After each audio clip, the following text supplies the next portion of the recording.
saya akan berbagi kepada kita alasan kedua sekaligus menutup topik pembahasan yang berbicara mengenai memberi nilai tambah ini. Alasan kedua, kenapa panggilan kita sebagai orang beriman memberi nilai tambah? Alasan yang kedua ialah supaya kita menjadi kawan walau dalam kesusahan. Supaya saya dan saudara tetap bersedia menjadi sahabat bagi orang-orang yang ada di sekitar, walau mereka sedang dalam keadaan susah. Untuk mengupas tema ini, kita baca dulu Kisah Para Rasul pasal 9. Ayat 19 sampai dengan ayatnya yang ke-31. Kita baca ayat Alkitab ini bergantian Ibu Bapak. Sekali lagi Kisah Para Rasul pasal 9.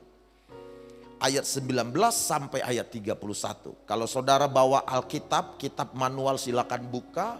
Bawa kitab elektronik di handphone, gadget atau tablet silakan buka. Kita baca dalam hitungan yang ketiga bersama-sama. 2, 3, ya. Dan setelah ia makan, pulihlah kekuatannya. Saulus tinggal beberapa hari bersama-sama dengan murid-murid di Damsyik terus. Ketika itu juga ia memberitakan Yesus di rumah-rumah ibadat dan mengatakan bahwa Yesus adalah anak Allah. Semua orang yang mendengar hal itu heran dan berkata, bukankah dia ini yang di Yerusalem mau membinasakan barang siapa yang memanggil nama Yesus ini? Dan bukankah ia datang ke sini dengan maksud untuk menangkap dan membawa mereka ke hadapan imam-imam kepala? Akan tetapi Saulus semakin besar pengaruhnya dan ia membingungkan orang-orang Yahudi yang tinggal di Damsyik karena ia membuktikan bahwa Yesus adalah Mesias. 23. Beberapa hari kemudian orang Yahudi merundingkan suatu rencana untuk membunuh Saulus. Tetapi maksud jahat itu diketahui oleh Saulus. Siang malam orang-orang Yahudi mengawal semua pintu gerbang kota supaya dapat membunuh dia. Sungguh pun demikian, pada suatu malam murid-muridnya mengambilnya dan menurunkannya dari atas tembok kota dalam sebuah keranjang. Setibanya di Yerusalem, Saulus mencoba menggabungkan diri kepada murid-murid. Tetapi semuanya takut kepadanya karena mereka tidak dapat percaya bahwa ia juga seorang murid. 27. Tetapi Barnabas menerima dia dan membawanya kepada rasul-rasul dan menceritakan kepada mereka bagaimana Saulus melihat Tuhan di tengah jalan dan bahwa Tuhan berbicara dengan dia dan bagaimana keberaniannya mengajar di Damsyik dalam nama Yesus. Dan Saulus tetap bersama-sama dengan mereka di Yerusalem dan dengan keberanian mengajar dalam nama Tuhan. Ia juga berbicara dan bersoal jawab dengan orang-orang Yahudi yang berbahasa Yunani. Tetapi mereka itu berusaha membunuh dia. Akan tetapi setelah hal itu diketahui oleh saudara-saudara anggota jemaat, mereka membawa dia ke Kaisarea dan dari situ membantu dia ke Tarsus. 31.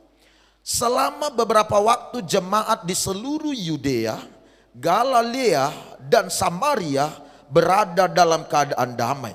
Jemaat itu dibangun dan hidup dalam takut akan Tuhan. Jumlahnya makin bertambah besar oleh pertolongan dan penghiburan Roh Kudus. Yang percaya boleh katakan amin. Nah, Bapak Ibu sahabat-sahabat terkasih dalam Tuhan Yesus Kristus. Dari sekian banyak ayat Alkitab yang kita baca ini, saya mengajak kita memfokuskan perhatian kepada apa yang dicatat dalam ayat 27. Yakni kalimat yang berbunyi, tetapi Barnabas menerima dia dan membawanya kepada rasul-rasul dan menceritakan kepada mereka bagaimana Saulus melihat Tuhan di tengah jalan. Dan bahwa Tuhan berbicara dengan dia dan bagaimana keberaniannya mengajar di Damsyik dalam nama Yesus. Garis bawahilah penggunaan kalimat tetapi Barnabas menerima dia dan membawanya kepada para rasul. Sekali lagi, tetapi Barnabas menerima dia dan membawanya kepada para rasul. Kalimat tetapi Barnabas menerima dia dan membawanya kepada para rasul menjelaskan kepada kita bagaimana Barnabas bersedia memberikan dirinya menjadi kawan pada seorang yang bernama Saulus, yang pada kala itu berdasarkan keterangan Alkitab sedang dalam kesusahan. Barnabas bersedia memberikan dirinya menjadi kawan untuk menopang Saulus, untuk membantu Saulus, bersedia membela Saulus di hadapan para rasul-rasul yang tengah mencurigai dan menolak Saulus yang sedang masuk di komunitas mereka pada kala itu. Dari ungkapan kalimat tetapi Barnabas menerima dia, ini menjelaskan kepada kita ibu bapak bahwa Saulus memang sedang dalam masalah. Saulus sedang dalam persoalan, sedang dalam sebuah kesusahan. Itu sebabnya penerimaan Barnabas akan Saulus menjadi sebuah hal yang penting sehingga harus dicatatkan dalam kitab suci, supaya menjadi pelajaran bagi setiap orang-orang Kristen. Bagaimana orang percaya harus bersedia, seharusnya bersedia menjadi kawan bagi seseorang, bahkan ketika orang tersebut masih dalam kesusahan. Saya akan mencoba mengajak kita melihat kesusahan apa sih yang sedang dialami oleh Saulus pada kala itu. Secara garis besar ibu bapak saudara-saudara, konteks pasal 9 mulai dari ayat 1 sampai dengan ayat 31 memberikan keterangan kepada kita kesusahan yang sedang dihadapi oleh Saulus. Mulai dari ayat 1 sampai dengan ayat 18, di sana dijelaskan bagaimana Saulus mendapatkan mandat dari pimpinan tertinggi institusi orang Yahudi untuk melakukan apa saja yang dipandang baik oleh Saulus terhadap orang-orang yang menyebut dirinya Kristen atau murid Kristus, termasuk membunuh atau memenjarakan mereka. Saulus mendapatkan mandat ini dan kemudian dengan berantusias Saulus membawa serta sahabat-sahabatnya menuju kota Damsyik dan ingin melakukan eksekusi. Di tengah jalan menuju kota Damsyik, Kristus menangkap Saulus. Kristus memperlihatkan diri dan memperkenalkan diri secara langsung kepada Saulus. Dan setelah peristiwa itu maka Saulus berubah sepenuhnya atau total mengikut Kristus. Imannya yang tadinya kepada hukum Taurat kini dia taruh kepada Kristus, kepada firman yang disampaikan oleh Kristus. Sejak saat itulah ibu bapak, Saulus mulai masuk dalam sebuah persoalan atau kesusahan. Kesusahannya adalah orang-orang Yahudi merasa bahwa Saulus telah mengkhianati mandat institusi kepercayaan orang Yahudi.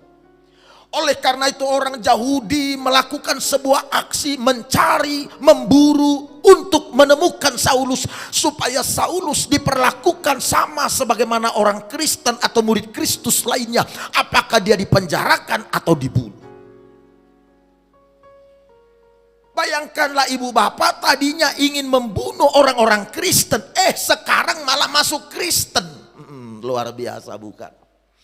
Para petinggi bahkan orang-orang Yahudi pada umumnya marah, bersedia mengkawal setiap pintu gerbang kota yang ada di sekitar Yerusalem, Damsyik, supaya bisa menemukan Saulus dan membunuhnya. Pada saat dia dikejar-kejar oleh orang-orang Yahudi, bahkan semua persimpangan, semua lorong, gang dan jalan dikawal oleh mereka. Orang Kristen, para murid Kristus, para rasul mencurigai, menolak dan takut menerima Saulus.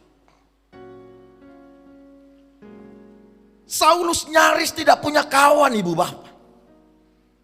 Saulus tidak punya seorang pembela, penopang. Istri pun dia tidak punya. Bayangkan kesusahan yang dihadapi, dialami oleh Saulus pada kala itu. Tetapi ketika di tengah-tengah kesusahan, semua orang mengejar untuk membunuh dia. Bahkan orang Kristen yang kepadanya dia percaya, kepada Tuhan orang Kristen dia percaya, orang Kristen ini pun datanglah seorang bernama Barnabas, memberi dirinya secara terbuka menjadi kawan bagi seorang Saulus yang sedang dalam keadaan susah ini. Kalau saudara membaca Galatia pasal 1, mulai dari ayat 11 sampai seterusnya, ada cukup lama waktu yang diperlukan supaya Saulus bisa diterima di komunitas orang percaya, di kalangan para rasul. Bahkan setelah dia lewat dari kejaran-kejaran orang-orang Yahudi yang ingin membunuh dia, Saulus harus diungsikan ke tanah Arab. Bahkan di samping dia harus belajar di sana, dia juga harus menenangkan diri, mempersiapkan diri. Bahkan dia pun harus menata segala sesuatunya sehingga dia bisa masuk di dunia pelayanan.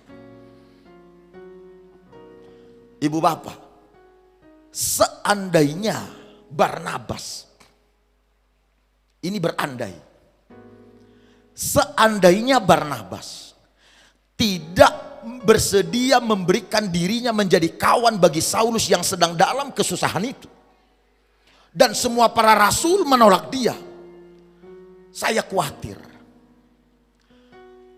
Saulus tidak akan pernah ada di posisi penulis 3/4 kitab Perjanjian Baru.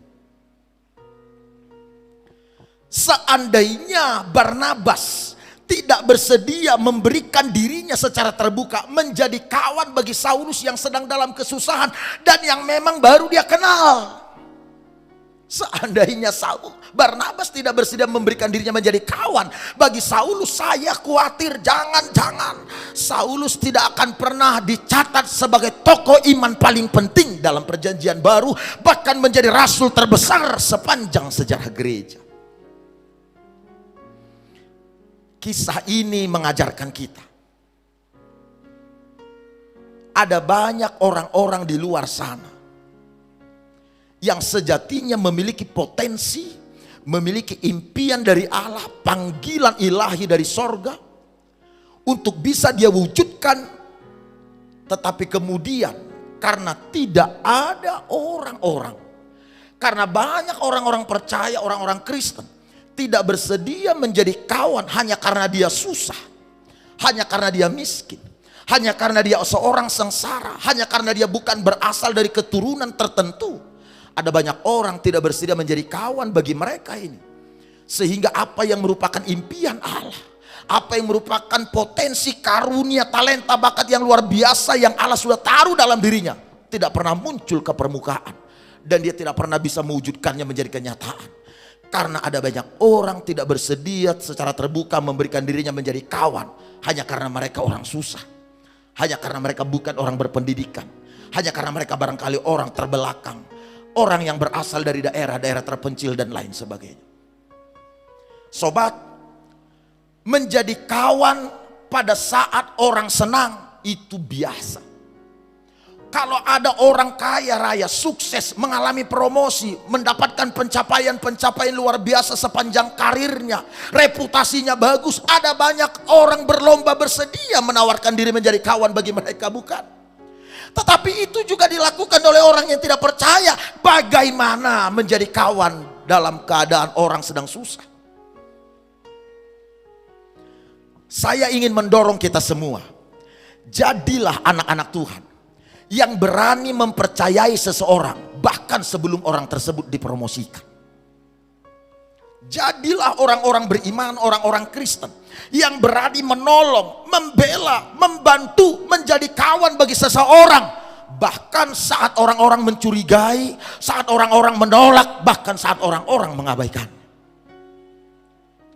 Untuk itulah saya dan saudara dipanggil untuk memberi nilai tambah, sehingga apa yang merupakan impian, rancangan luar biasa Allah yang sudah ditaruh dalam diri seseorang, semuanya bisa dimanifestasikan, semuanya bisa diwujudkan, dan dia bisa menggenapkan apa yang merupakan panggilan Allah atas hidupnya. Yang setuju, yang mengerti, kita berikan tepuk tangan bagi Tuhan Allah. Yang percaya katakan amin. Sekali lagi, jadilah orang yang bersedia menjadi kawan secara terbuka bagi orang-orang yang saudara tahu mereka memiliki potensi, mereka bisa diarahkan, mereka siap dibimbing, dan mereka adalah orang yang memiliki panggilan dan kerinduan mewujudkan panggilan itu. Bukalah diri saudara menjadi kawan bagi orang ini. Impian Allah akan terwujud lewat sentuhan saudara atas mereka. Hal menarik lainnya yang saya harus bagikan kepada saudara berkaitan dengan keistimewaan mentor Saulus yang bernama Barnabas ini adalah Barnabas mengerti nilai luar biasa dari menjadi kawan seseorang saat dalam kesusahan. Barnabas ini paham yang dimaksud dengan nilai melayani seseorang. Barnabas ngerti nilai luar biasa dari menjadi hamba bagi sesama. Barnabas ini tahu persis nilai luar biasa dari menolong orang lain, membantu orang lain, termasuk mereka yang sedang dalam kesusahan. Jika Barnabas tidak memahami nilai ini, jika Barnabas tidak mengerti nilai ini, tentulah dia akan bersikap sama seperti para rasul. Sobat, Barnabas ini bukanlah golongan rasul, ibu bapak.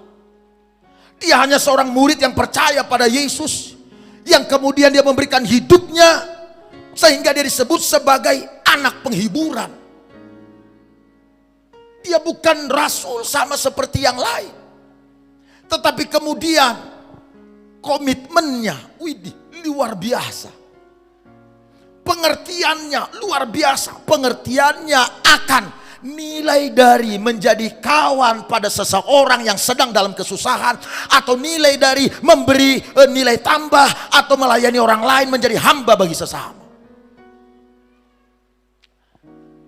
Kira-kira saya mencoba merumuskan nilai luar biasa dari menjadi kawan bagi seseorang yang sedang dalam kesusahan, nilai luar biasa dari melayani orang lain, menjadi hamba bagi sesama. Kira-kira saya rumuskan begini: kepemimpinan yang besar selalu dimulai dengan kehambaan.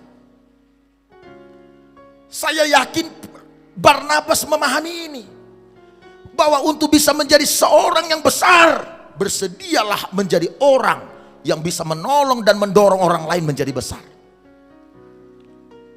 Saya percaya Barnabas paham ini. Untuk bisa mengalami terobosan, bantulah orang lain untuk mengalami terobosan. Supaya impian terwujud, bantulah orang lain mewujudkan impiannya. Saya percaya ini Barnabas paham. Nilai luar biasa dari menjadi kawan dalam kesusahan itu ialah bersedia melayani tanpa mencoba mendapatkan berbagai keuntungan.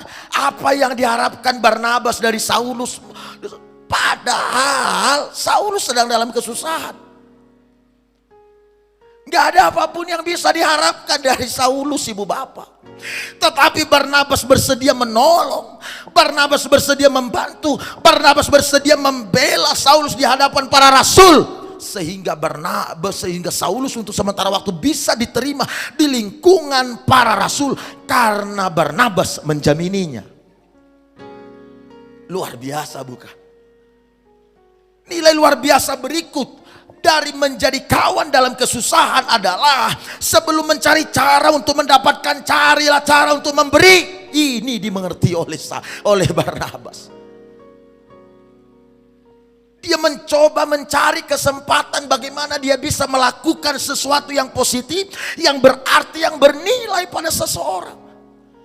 Barnabas yakin bahwa apa yang disampaikan oleh Saulus tentang pengalaman yang terjadi di tengah jalan menuju kota Damsyik itu, Barnabas percaya.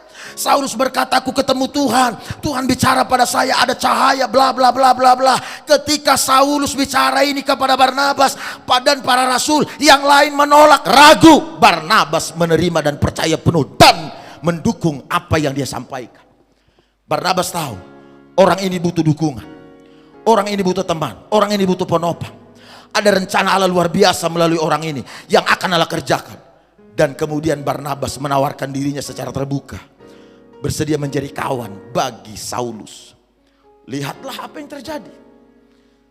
Seluruh dunia mendengar Injil Kerajaan Allah karena seorang yang bernama Barnabas bersedia memberikan dirinya menjadi kawan bagi seorang Saulus yang sedang dalam keadaan kesusahan, bagi seorang Saulus yang baru sedang memulai pelayanan, bagi seorang Saulus yang sedang mulai menggenapi panggilan Allah. Barnabas memberikan dirinya menjadi kawan bagi Saulus. Ini ibu bapak, saudara mesti pahami ini, dan saya harus menekankannya. Melayani orang lain, membantu orang lain, menjadi hamba bagi sesama, memberikan diri kita menjadi kawan bagi seseorang sementara orang tersebut sedang dalam kesusahan. Memang hal ini tidak akan menjadikan saudara terkenal. Hal ini tidak akan menjadikan saudara memiliki posisi atau reputasi yang populer. Kalau bicara yang menjadikan kita terkenal, ya jadilah kaya raya. Kalau kita kaya raya, kita mudah dikenal. Para artis, para selebritis di negeri ini dan seluruh dunia, mereka yang kaya raya selalu dipublish dan selalu dibicarakan dan menjadi topik pembicaraan. Kalau saudara melayani sesama, kalau saudara menolong orang lain, kalau saudara memberikan diri saudara menjadi kawan bagi mereka yang susah, ini bukan posisi yang familiar Bapak Ibu.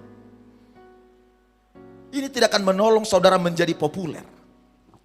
Tapi ini yang saya mau supaya saudara garis bawahi. Tidak ada yang namanya sukses sebelum orang tersebut mengerti atau belajar bagaimana cara melayani orang lain. Ini yang saya ingin saudara garis bawahi. Tidak ada yang namanya sukses sebelum kita belajar menjadi hamba bagi sesama. Penghasilan saudara yang luar biasa, rumah saudara yang luar biasa, kepemilikan saudara yang luar biasa tidak menentukan posisi atau keberadaan saudara di kerajaan Allah dimuliakan atau menjadi luar biasa. Tidak ada hubungan langsung apa yang saudara bangun di muka bumi ini secara fisik, dan itu menentukan posisi saudara di kerajaan Allah.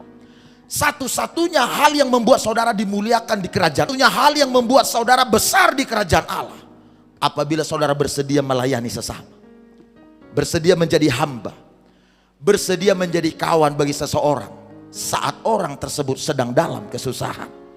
Yang paham boleh berikan tepuk tangan bagi Tuhan Allah.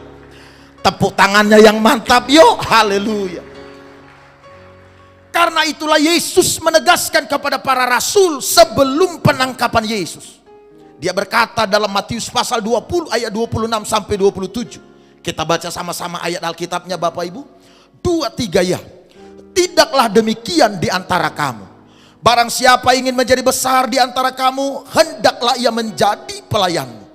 Dan barang siapa ingin menjadi terkemuka di antara kamu, hendaklah ia menjadi hambamu. Kunci supaya kita Bapa di sorga, supaya kita jadi orang besar di masa depan di sorga, belajarlah menjadi pelayan bagi sesama, menjadi hamba bagi sesama, menjadi terbuka untuk berkawan dengan orang-orang bahkan ketika mereka sedang dalam kesusahan. Beberapa orang berkata, Pak Pendeta,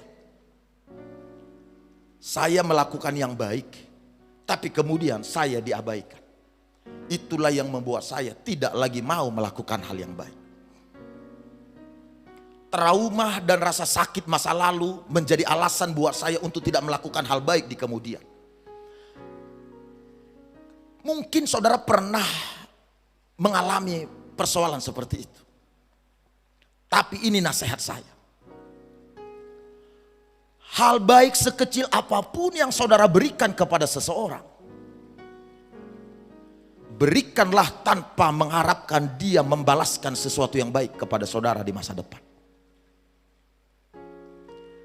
Support, dukungan terbaik yang saudara bisa berikan adalah ketika saudara memberikannya kepada orang-orang yang tidak mampu membalaskan budi baik saudara.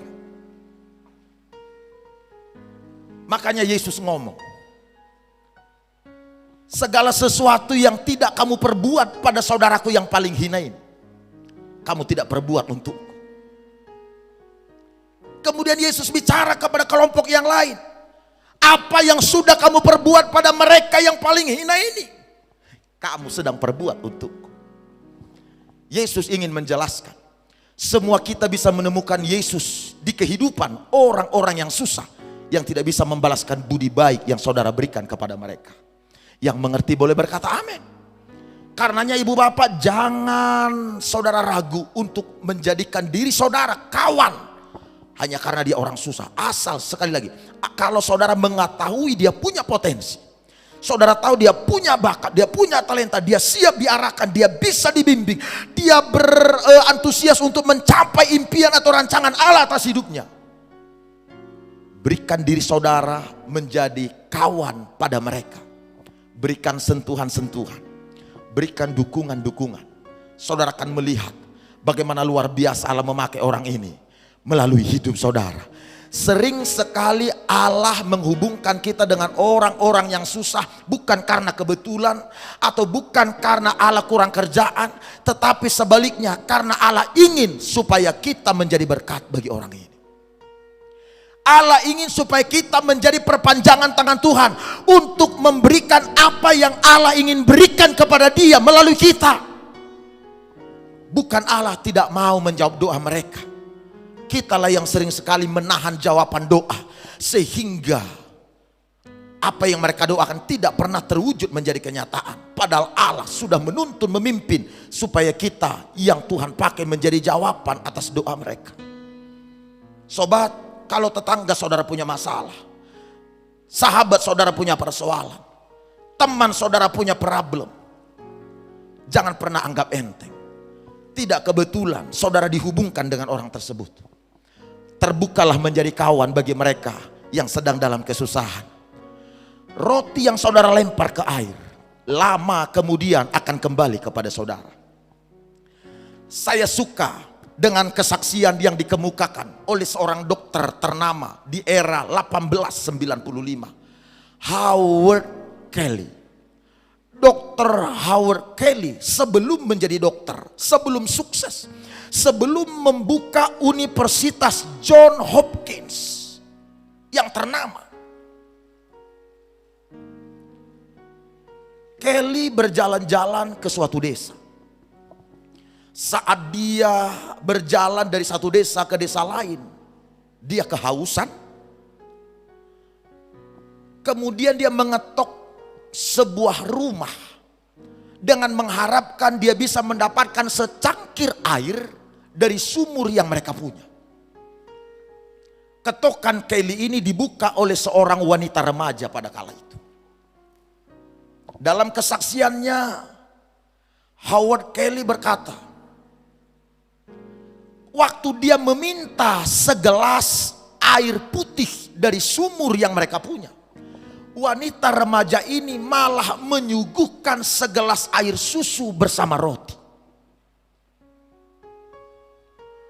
Kelly menikmati dan sekaligus berfellowship, terbangunlah suasana kekeluargaan.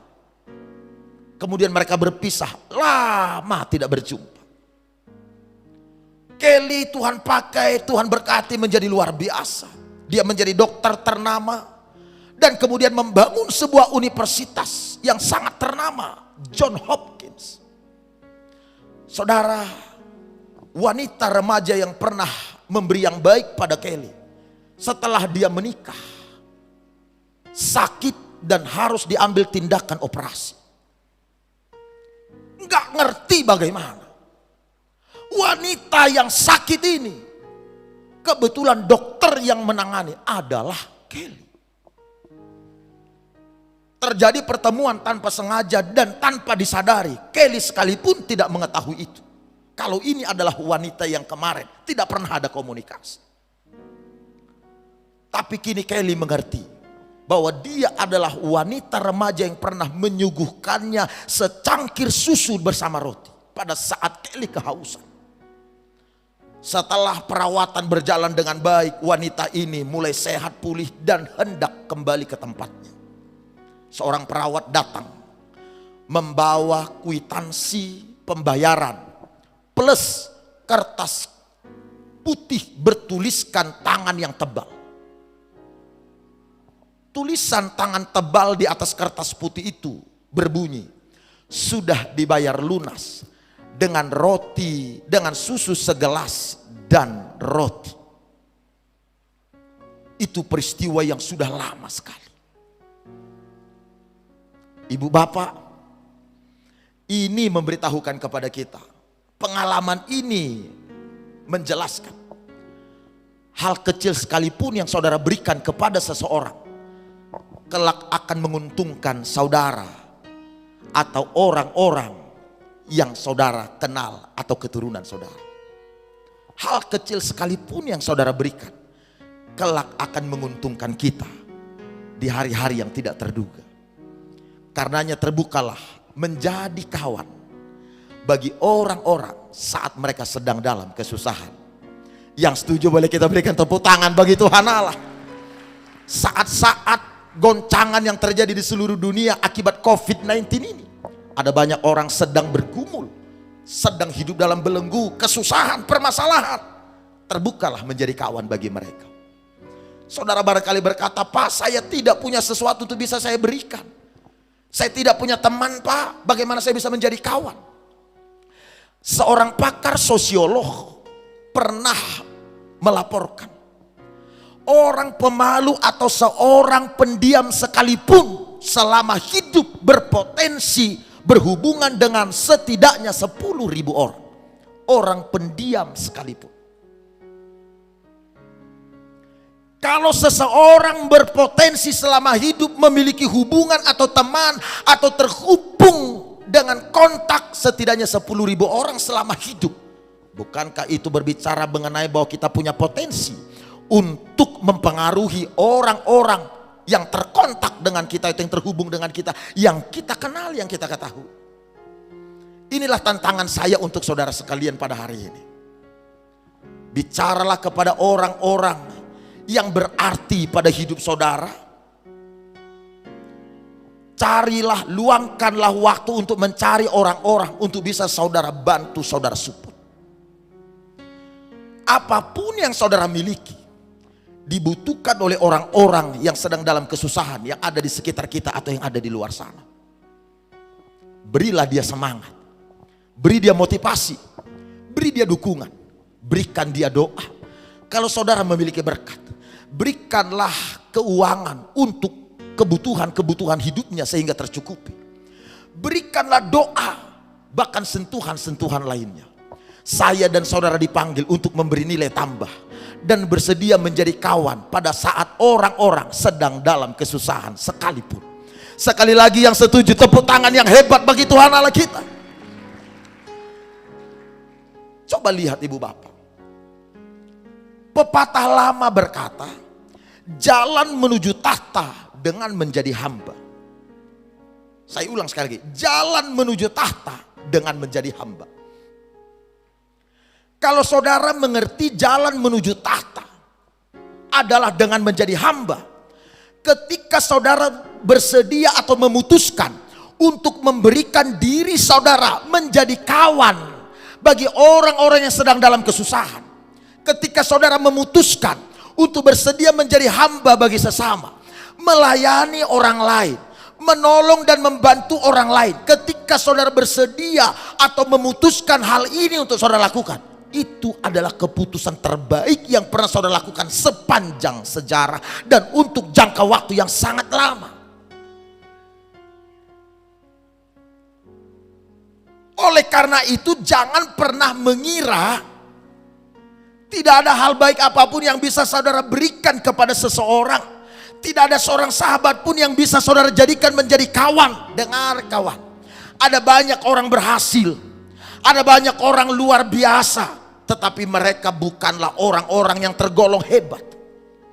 Untuk menjadi berhasil, saudara bisa lakukan banyak hal. Tetapi untuk saudara menjadi hebat adalah jangkaulah orang-orang untuk membuat mereka menjadi hebat.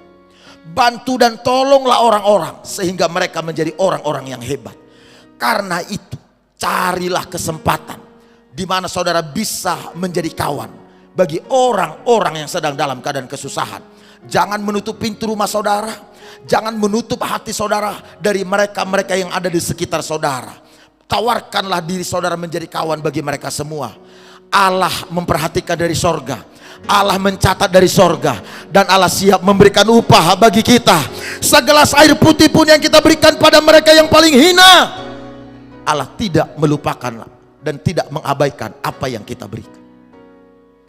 Dengar, Barnabas tidak pernah merasa takut, merasa berat hati kalau nanti saya tolong Saulus, kemudian dia mengkhianati saya.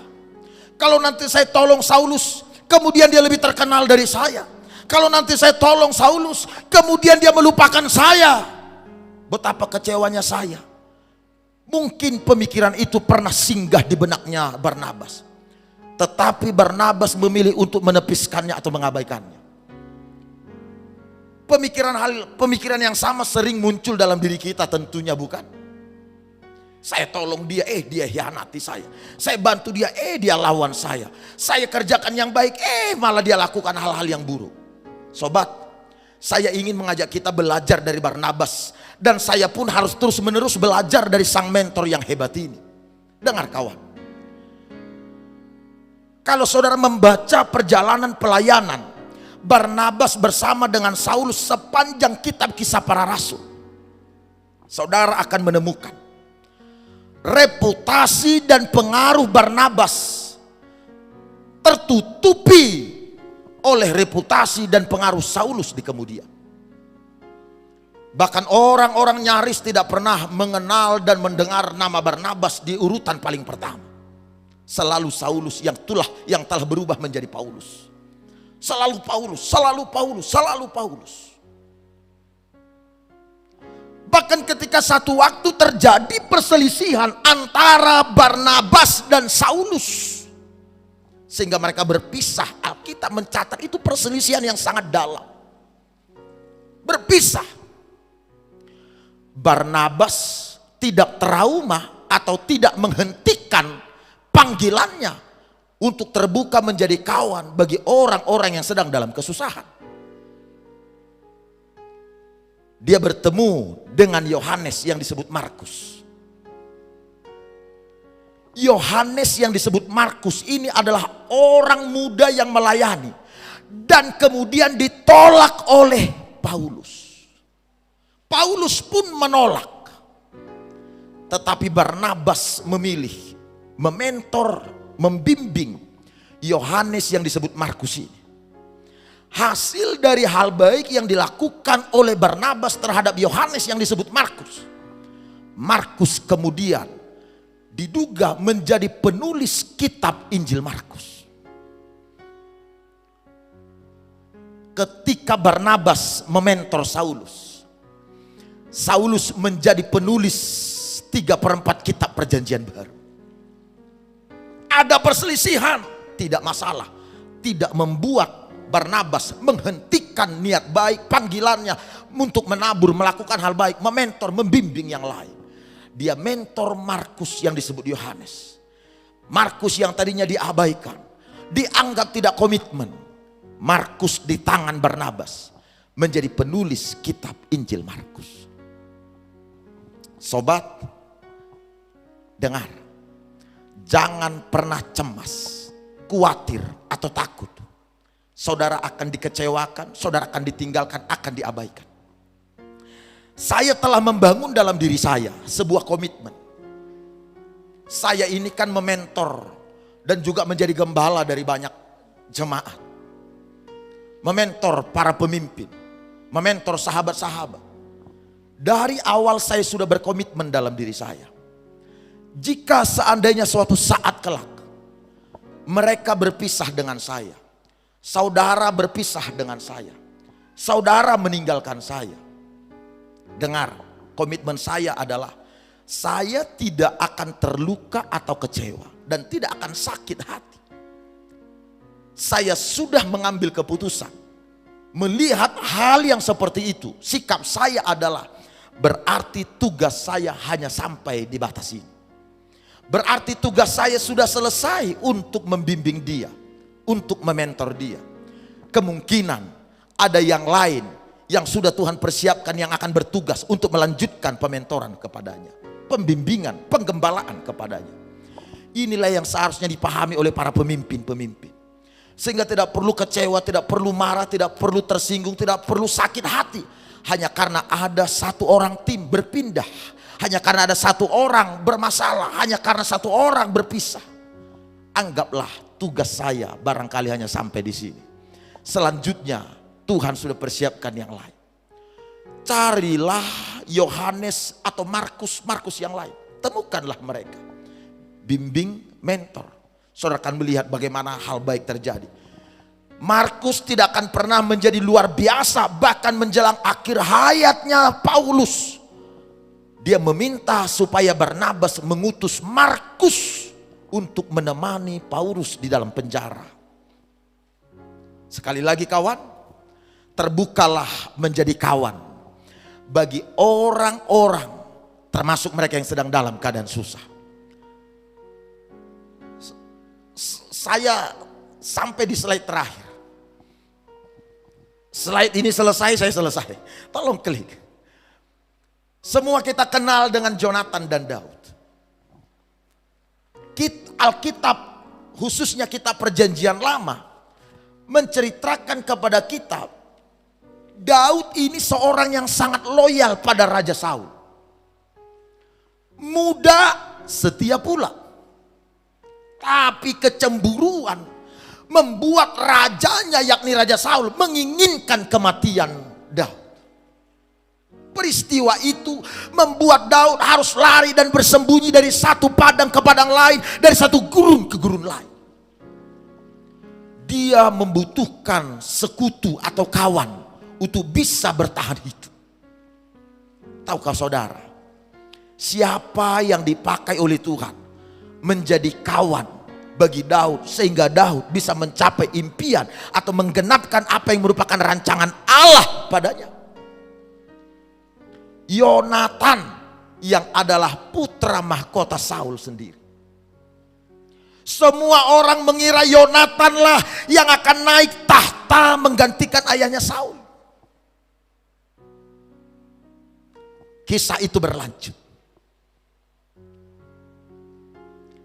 Yonatan memberikan dirinya menjadi kawan tatkala Daud sedang dalam keadaan susah.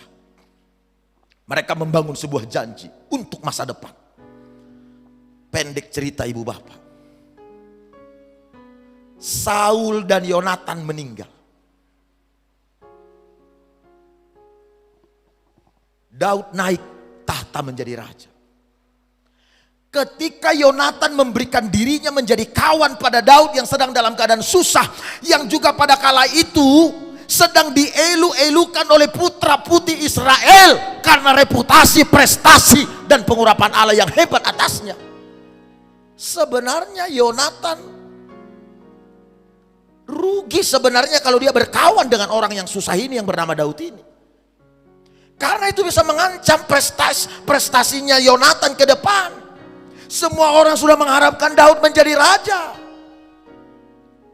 Tapi Yonatan tidak peduli soal masa depannya.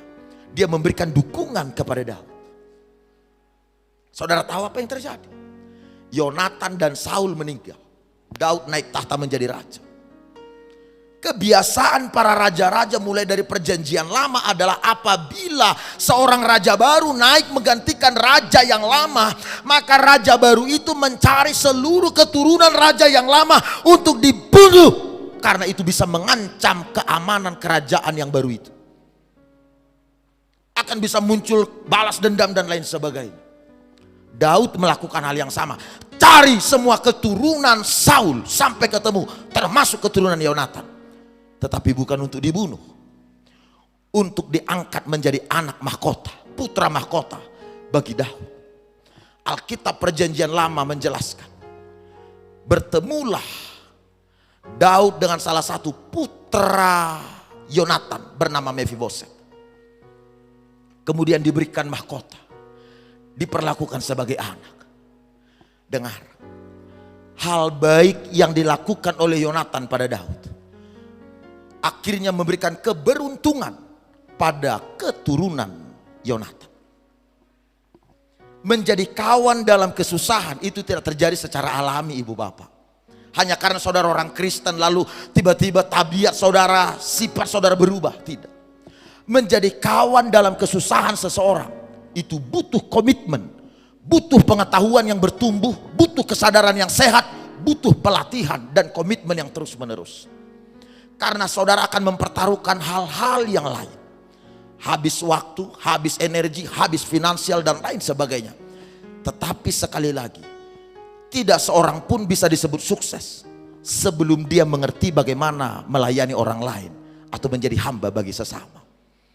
Jangan menahan diri saudara dari posisi menjadi kawan bagi orang-orang lain, termasuk yang susah.